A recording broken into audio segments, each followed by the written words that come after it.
All right. Let's get this out of the way first. The thoughts, views, and opinions expressed on Tailboard Talks Firefighter podcast are solely those of the speakers, guests, and host, and do not in any way represent the thoughts or views or opinions of any other employer, partnership, or sponsor.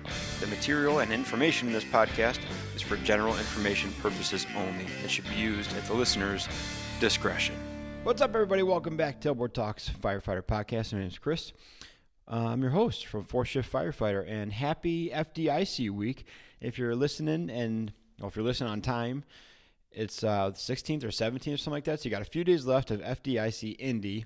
Hope you're having fun down there. Hope you're having a lot of good training and bringing back lessons and stories that will impact your career in a positive manner, because we all know there's the possibility of the opposite going down to one of those events. But hope you're having a good time. If you are down at FDIC, and you listen to this before you leave, make sure you go by the Rescue 1 CBD booth or tent or whatever he's got. Go see John down there, Rescue 1 CBD, and tell him, hey, I heard about you on the Tailboard Talks Firefighter podcast. And if you go online and do that and use code TAILBOARD, you'll get 15% off at checkout online. If you go there and say that to him, maybe you'll get a smile. I don't know. Maybe you'll get a discount. I'm not sure. But if you remember from the episode we did together, and I can't look back that quickly, it must have been 2 years ago or a year ago. But FDIC for him, like 2 years ago, was a big deal because if you remember, Rescue 1 CBD test to 0.000 to make sure there's no THC. So totally TH-free CBD. But like days before going down to FDIC, he got his batch in, did his second sample testing on it, and it was not 0.000. It was like 0.001. And he had to make a tough decision. And he decided to scrap the entire wheelbarrow of CBD that he was going to bring down to FDIC. Major letdown for people because they were looking to show up and buy it there. I think he was getting going on the online business, but he was selling primarily direct to consumer through events. And so they're like, oh, cool, I'll go down there and I'll see this guy and I'll buy his product. So he showed up with basically a handful instead of a truckload full. Big deal. But that was the proof of kind of who he is as a company. And that's why I really like what he's doing and how he's operating, because he showed that he's going to stand by it. He says that it gets tested at the lab, comes back 0.000. Then he runs his own test on it, 0.000. And if it's not that, then he's not going to sell it. And days before the biggest event to date, or at that time, he could have shown up for, he had that conflict, and he chose, in my opinion, to do the right thing. Scrap the batch, explain, say sorry, but say, hey, this is exactly what I told you I was going to do. If it's not going to be perfect, then I'm not going to sell it. So that won me over. When I heard that story, I think he told that on the episode we did. If you go back and look, I think it's called Rescue 1 CBD is Changing the Game. Check it out. Awesome dude. They got a roll-on that I used after my bike race on my sore little leggies. They have oral solution. They have a nighttime formula. So go check them out. This isn't meant to be a big commercial. Of course, I'm an affiliate, so I like what they do, so I want them to do well. But this is just appropriate timing, right? FDIC was a big deal for him a few years ago, so why not tell his story? Now, let's get on with the episode. Being down at FDIC, there's a lot of stuff down there, a lot of like smart stuff, a lot of advanced stuff. Lessons, hot classes, all that stuff, right? There's also a lot of fundamental stuff, which I think is pretty cool. You can go down there and take an entry-level class and get your feet wet with very basic things, which I think is perfect. So I wanted to use today to go back to those basics a little bit and revisit something that I used to do on an annual basis, then more, and I've presented this topic numerous times. Take a different look on it today. And it's the Firefighter Wellness Ladder. If you don't know what I'm talking about, it's the 4 points of wellness that I've kind of figured out, and Kurt's helped me out with it. It comes down to fitness, behavioral health, nutrition, and sleep. But we've arranged them into a very easy to understand firefighter type of format, which is a ladder, right? So, a ladder and a stool. The stool doesn't really communicate to firefighters, but it's a good way to think about it. But there's 4 things, right? Nutrition, sleep, fitness, and behavioral health, or stress management, or mental health, whatever you want to call that 4th one. We're going to talk about that. So let's start with the stool one for just understanding, right? If you have a stool, 4 legs, and one leg is short, so let's say the fitness leg is short, the stool rocks a little bit. you gotta pay attention and stay balanced on those other 3 things that are the appropriate length. If 2 legs are short, then you're either teetering back and forth, or you're slanted to one side. Very uncomfortable. If 3 legs are short, it gets worse. And if all 4 legs are short, you can't reach the counter and the cookies are up there and you're not happy. All to say that we got to keep track of these 4 things to make sure we're more or less balanced, right? And that's what helps us kind of keep our equilibrium and our not even homeostasis, but just stay good, right? Stay good and stay balanced and make sure everything's at the right level. Now, the ladder metaphor is exactly what it sounds like. If you imagine a ladder, right, the bottom rung of that ladder, the first one you step on to get climbing is sleep. And then the second one is nutrition. And then the left beam is going to be fitness, and then the right beam is going to be the stress one, the mental health, behavioral health, stress management one. And they're arranged in a very specific fashion like that too. Sleep, unfortunately, and I say that earnestly, unfortunately, is the starting point for a lot of good and a lot of bad. So we got to pay attention to it. That's number 1. That's like your foothold to get moving. Nutrition is right above that, right? Because you may have heard the old adage, like you can't outwork a bad diet. It's true, unfortunately, again, but that's the second rung. And then you have the beams of fitness and the mental health one. Now, same thing when you go through academy, when you're training, when you survive as a firefighter, you hear the old adage of like maintain 3 points of contact, or the old rule of maintain 3 points of contact. Same thing, right? If you have 3 points of contact, you're doing fine. You're carrying something, you're moving, you can progress up the ladder. If you have 2 points of contact, probably standing still. So let's say that your mental health is crap and your nutrition is garbage. You have 2 points of contact. You have sleep, which is, I guess you're sleeping a lot, and you're working out. You're still not progressing, right? You're standing still, not great. And then 1 point in contact, you're pretty much falling off. So we try to maintain 3 points of contact. 4 is great, right? You can still slide both hands up the beams while you're carrying tools. 3 is acceptable, 2 is tough, and then 1 is not good. So we use these things to communicate these 4 pillars of wellness.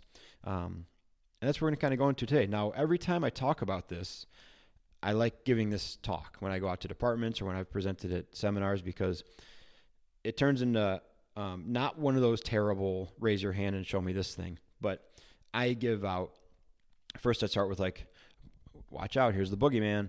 If you don't sleep, your testosterone goes down 3 million % and your chance of mortality goes up 7 million % and blah, blah, blah, all that stuff. And then we go into like, well, here's ideal, right? Here's the ideal situation for sleeping. You're taking advantage of it, and there's 6 to 8 hours of high quality sleep in a cool, dark room with no blue light, no caffeine, 4 hours before you go to bed and all that stuff. That's ideal. And then we come back to the middle and be like, what are we actually dealing with here? And that's where I get to hopefully become more interactive. I say, write down what you're dealing with compared to the gutter and compared to the castle. What are you living in? And we kind of get to go. And when I present this to new hires, I say, write this stuff down, because we're going to track this. We're going to establish it now, your first couple days, and then we're going to revisit it kind of throughout here. And we're going to see like which one's lacking. At 6 months into probation, is your sleep lacking, or is your nutrition lacking, or is your fitness completely fallen off? And we kind of keep track of these things through their year. The way I'm going to do it today is I'm going to employ a different tactic, because if you're really that interested, I will absolutely do an episode on sleep and fitness and mental health and whatever the fourth one is, and give you specific details. I should probably know these things by now. Give you specific details on every single one, stats and facts and figures and all that stuff. But you can look it up, and you're smart people. I know if you're really that interested, you can look it up. What I'm going to do is what I do in my other talks and say, listen, and this is mostly when I'm talking to other practitioners. If I go to a seminar where there's other fitness people there or other wellness people there, I'll take this approach at it and say, you're going to learn a couple things, maybe. Like, it'd be cool if I can teach you a few things today, but we're the same person, right? My real goal is to give you different viewpoints or different looks at something you already know, so you can take that and communicate better to the people you're trying to instruct. And that's kind of going to be what today is, because you're all smart people. We're all pretty much the same person. So I'm going to give you beyond the facts and figures stuff, beyond the scare tactic stuff, and beyond like the idealistic get 7 to 9 hours of sleep and wear blackout mask and use blackout curtains and all that stuff. I'm going to give you some real stuff here. Okay, so we're going to go one by one. I had to write down notes for this one because this is stuff that would usually come up in conversation in a group, but I had to have a conversation with myself, which obviously, I mean, I'm okay with. I record it weekly, but I got some bullet points here. So let's start with sleep, okay? And I'm going to give you 2 bullet points, 2 pointers, 2 tips, 2 somethings for every category. So first is sleep. And the biggest thing I've found that can help me with my sleep, with working on a busy ambulance and now moving to a Quint, is coming to terms with your situation. Just accept it. Get your head wrapped around it. Understand the details of it. Know what you're in for, and then get rid of any false thoughts or expectations about it, because that's where the rub is going to be. If you are on a busy ambulance or a busy company and you're like, man, I really hope I get 7 to 9 hours of sleep tonight, and you know that's absolutely not going to happen. You might get 4 at best, and it's probably going to be in chunks of 45 minutes. But if you go in every night angry because you're expecting 7 to 9 for some weird reason and you get 4, that's where the big rub is. That's where everything falls apart. If I go into shift every third day knowing that, okay, I'm going to be up a majority of the night, and bonus sleep if I get more than 3 or 4 hours, but I'm going to maybe take a nap during the day, and I got a good understanding with Katie about what happens when I come home very, very sleepy. That's my situation. For the next 2 years, that's what I'm doing, and it doesn't have to be awesome. It still sounds terrible, and you can say it sucks, and you cannot like it, but at least you're not lying to yourself and setting yourself up for a fall, right? So the first thing I'm going to give you is first point of advice, if you will, I will give you on sleep when it comes to firefighter wellness is coming to terms with your situation, understanding it, accepting it, and not lying to yourself and getting frustrated because you set some weird expectation that doesn't exist, okay? Now, number 2, I kind of mentioned it, is communicate your needs with the people that depend on you on the day after shift. And for me, this is Katie and the kids. For you, if you're going to a second job, your family, your friends, whatever you got going on the second day, your dog, whatever, right? But they shouldn't be wondering. They should only be wondering how much sleep you got, not how you're going to act when you get that much sleep or that little sleep. So Katie knows that I'm not a good napper. I'll tell her, like, no, we slept for like 45 minutes last night, and I'm going to choose not to nap and just try to push through as hard as I can until about 4 or 5 in the afternoon and then crash like dramatically and catastrophically. She knows that's what I'm going to do.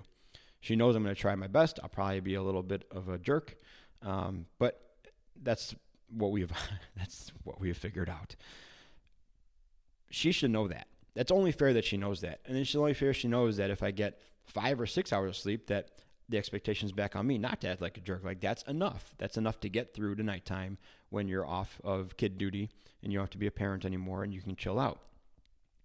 So she should only have to wonder about how much sleep I got, not how I'm going to act. But that takes some conversations.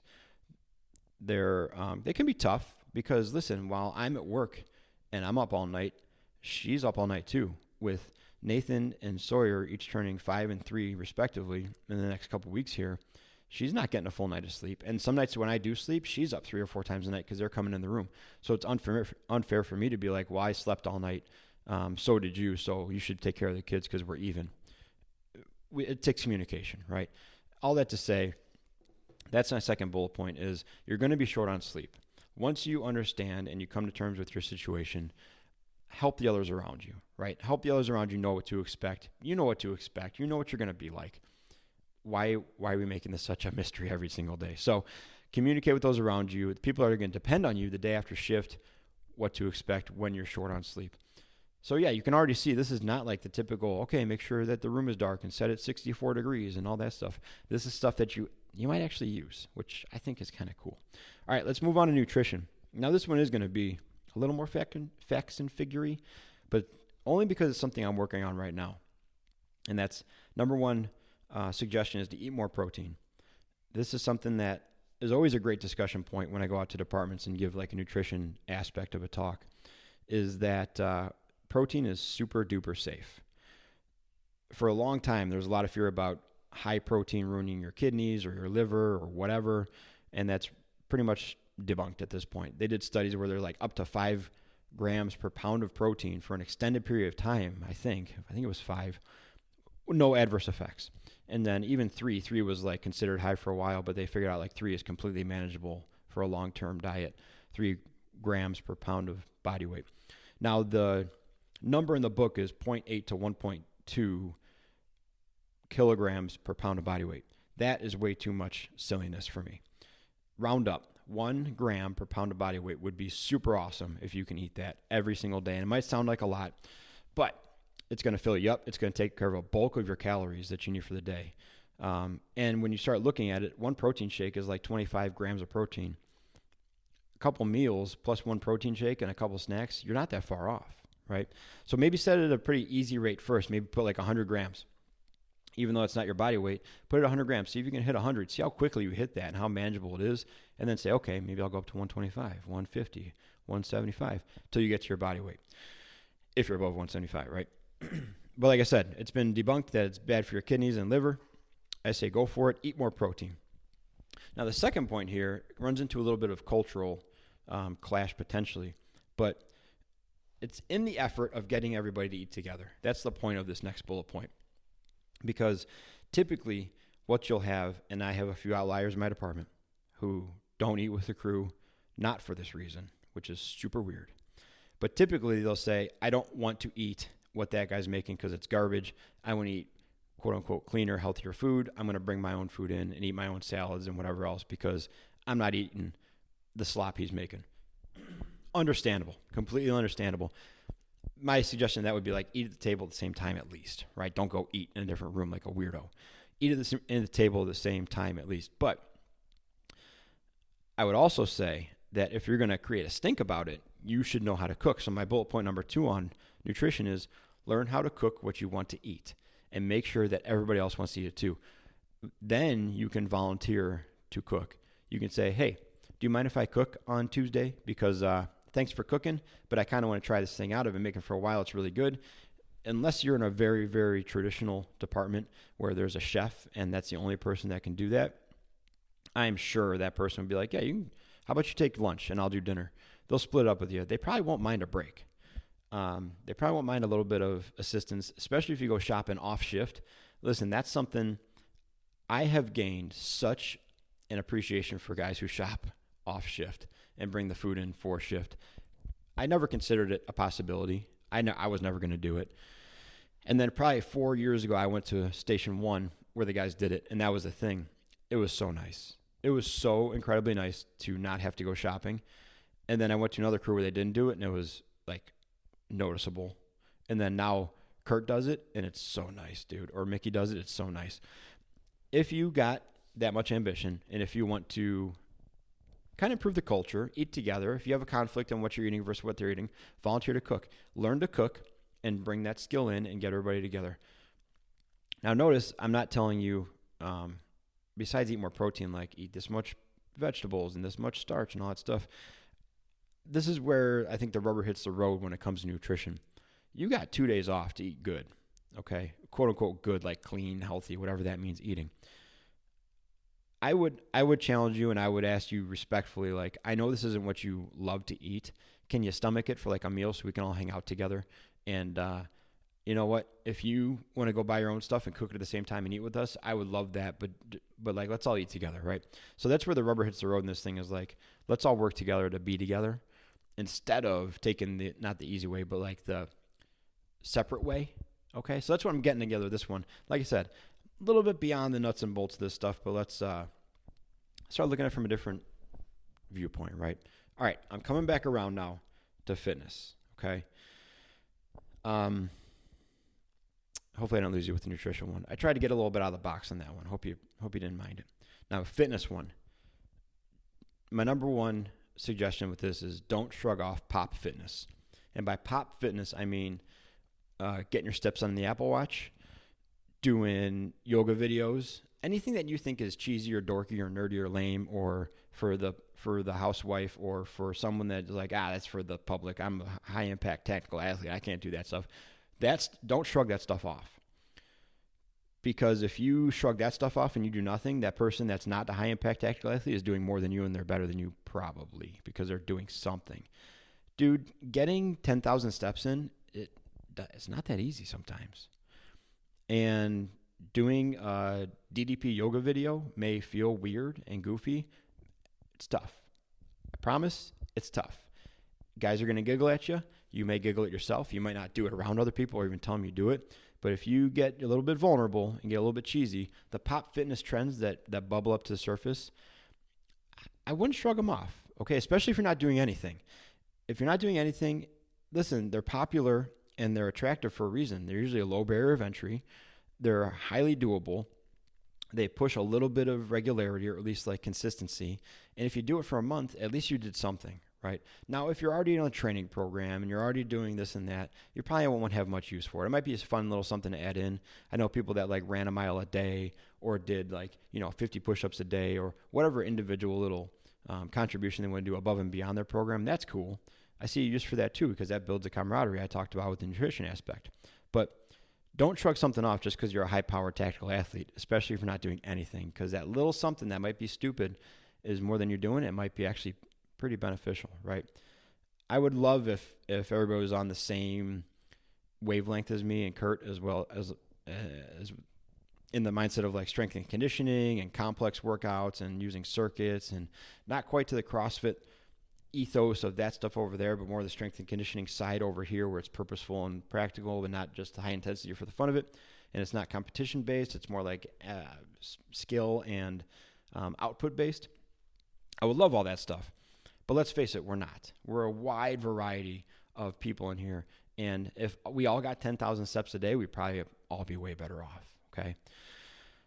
The second one kind of falls into that same thing. The second point that I want to give you on the fitness leg, or the fitness beam of the firefighter and wellness ladder, is try not to mistake being busy for being more active.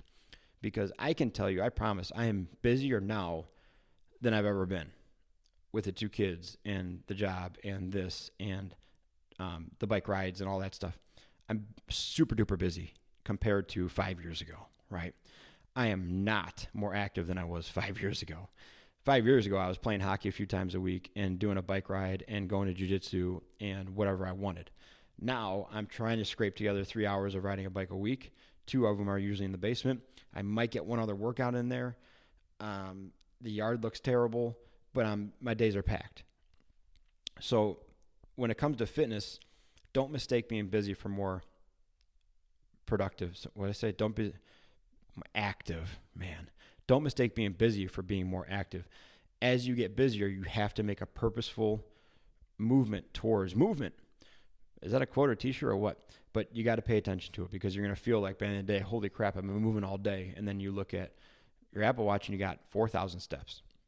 And you look like, when's the last time I actually worked out? It was a week ago. Case in point, I did the 30-mile bike ride on Saturday. It's now Wednesday, and I have not worked out since, because they're busy. That's way too many days off. I'm training for this 77-mile crazy hilly ride in August. That's way too many days off without a training session, but busy. It's 8:07 at night now, and I'm recording the episode for tomorrow morning. Busy, not more active. So make a purposeful push towards fitness when you're busy. It's going to have to be more purposeful as you get older, as you get more stuff going on, to keep that fourth or third point of contact on the ladder. All right. Now, behavioral health. I'm already going long on this thing, so I'm going to save the big spiel, right? I changed this from mental health, from resiliency to behavioral health, because for lots of us, until our mental health or injury affects our behavior, we don't pay attention to it, or we shrug it off or feel like it's just a bad day. So I changed it to behavioral health because that's when we actually start to pay attention to it. 2 points on behavioral health, or on the stress management or stress reduction or mental health beam of this thing. And this is something I've been learning too as I get more and more into this bike riding thing. The first one is rest before you're tired. And that became apparent 2 races ago when I cramped up, and then I started pacing myself, and it was far too late. The gas tank was empty and I was shot, but then I was like, I'll take a break for a little bit after I'd already crapped out. This last one in Michigan, I was tracking my heart rate better, and I saw I was running at a way too high heart rate for way too long. And before I crapped out, I throttled back, saved a little bit, and then I was able to push in kind of waves throughout the 30 miles. So rest before you're tired. Same thing goes to your brain, man. Take a break. Take whatever measures you need to before you hit your breaking point. Because once you hit your breaking point, it takes a lot more work to get back. So rest before you're tired, okay? And the second one is, I'm going to tie it back. I'm taking the easy way out. I'm tying it back to the last episode. Find your thing. Find your thing that gives you a little bit of control on your life, a positive thing, okay? I would suggest not drinking, and I suggest not gambling, to name a few. But find your thing. Find your thing that gives you solitude, that re-energizes you, that gives you value, that gives you purpose, happiness. For me, it's creating. It's doing this stuff. It's teaching. But it's also, I put the caveat in the last episode. Please go back and listen to it if you haven't already. It's got to be something that isn't dependent on anyone. You're going to do alone if nobody else wants to do it. And when you do it and people ask you about it, you say that you do it because you want to, not because you have to. It's not incentivized by anybody. You're not getting paid to do it, because that adds in a totally different side of this thing. But find your thing and have those conversations that we talked about way in the beginning with sleep, of like, I feel like I'm kind of unraveling here. I need to go do my thing to chill out for a little bit, or to rejuvenate, or to refocus, or to get my head wrapped around this for a little bit. I said in the last episode, I used biking. I've used hockey in the past. You got to figure out what works for you and what setting that works in. If I am feeling stressed and overwhelmed, I'm not going on a group ride, or I'm not entering a race. I'm going to go ride alone for an hour on the prairie path and find some hills and do hill repeats and escape my brain for a little bit. You got to find what works for you. If you want more explanation on that, go back to the last episode. Find your thing, okay? So let's wrap this up. I'm at 26 minutes. I might cut a little bit out of it. But that's a non-typical presentation of the 4 pillars of firefighter wellness, or the firefighter wellness ladder. Maintain 3 points of contact, right? We have sleep, nutrition, fitness, and behavioral health. Remember, 4 points of contact on the ladder is perfect. You're moving fast. 3 points is totally acceptable. You can move forward, even carry some stuff with you. 2 points, you're standing still. 1 point, you're falling off. Try to maintain 3 points of contact on the firefighter wellness ladder, okay? I'm going to put a graphic up a few times this week with the image of it. I hope you guys like the imagery of it. I hope you like the idea of it. If you're interested in having me out to talk about this topic in a more standardized format, like the slideshow I have, or this format, I like this one too, because it gets out of the box a little bit. Let me know. I can come out to departments. I would love to present at more conferences and seminars. I haven't applied at many yet this year, just because I'm having fun doing this and also doing the bike stuff and being with the kids. So that's really been a barrier. But I'm interested. Don't take that as a no. All right, let's wrap this thing up, guys. Thanks for hanging out. Please go visit Rescue One CBD, either online, or if you're down at FDIC, check them out. Use code TAILBOARD for your discount online. Let's all keep working on being more capable and durable, both on the job and away from it. We'll talk to you soon, and be a 4th shift firefighter.